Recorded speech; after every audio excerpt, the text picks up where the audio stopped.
ટિક્કી થઈ ગઈ છે અને આપણે પ્લેટમાં કાઢી લઈશું. ગેસ બંધ કરી દઈએ.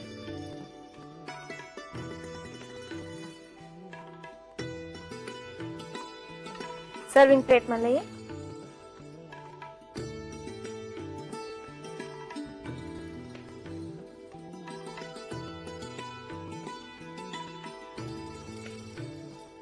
સોસથી ગાર્નિશ કરીશું.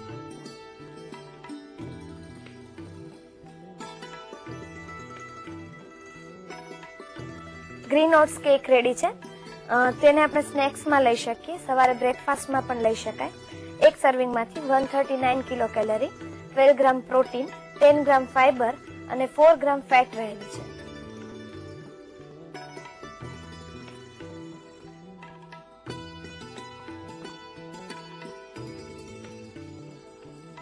હૃદયરોગમાં ઉપયોગી હોય એટલે હૃદયરોગના દર્દીઓએ જ લેવું એવું જરૂરી નથી. એમને પણ લઈ શકાય કારણ કે ખૂબ જ ન્યુટ્રિશિયસ છે. ચલો લખી લો રીત. ગ્રીન ઓટ કેક બનાવવા માટે જોઈશે પાલક 1 કપ, બાફેલા વટાણા 1 કપ, શેકેલા ઓટ 1 કપ, પાણી જરૂર મુજબ, બાફેલા બટાકા 2 નંગ, મીઠું સ્વાદ અનુસાર, મરી પાવડર 1 ટીસ્પૂન, ઓરેગાનો સ્વાદ અનુસાર, આદુ મરચાની પેસ્ટ 1 ટીસ્પૂન, લીંબુનો રસ 1 ટીસ્પૂન, તેલ જરૂર મુજબ. ગાર્નિશિંગ માટે કોથમીર અને ટોમેટો સોસ.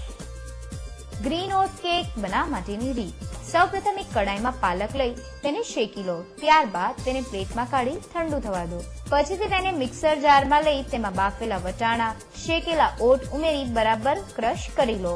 જરૂર લાગે તો થોડું પાણી ઉમેરી ફરીથી ક્રશ કરી લો.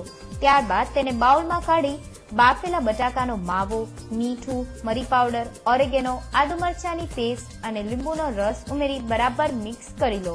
હવે તેલવાળો હાથ કરી ટિક્કી વાળી મોલ્ડની મદદથી તેને શેપ આપી લો. ત્યારબાદ તેને તવી ઉપર તેલ લગાવી બરાબર શેકી લો. પછીથી તેને સર્વિંગ પ્લેટમાં લઈ કોથમીર અને ટોમેટો સોસથી ગાર્નિશ કરી સર્વ કરો તો તૈયાર છે ગ્રીન ઓટ કેક. એક વાનગી તમે શીખી લીધી છે અને હવે બીજી વાનગી શીખવાની છે. બીજી વાનગી કઈ છે? ફ્રૂટ પાર્ફેટ. ફ્રૂટ પાર્ફેટ.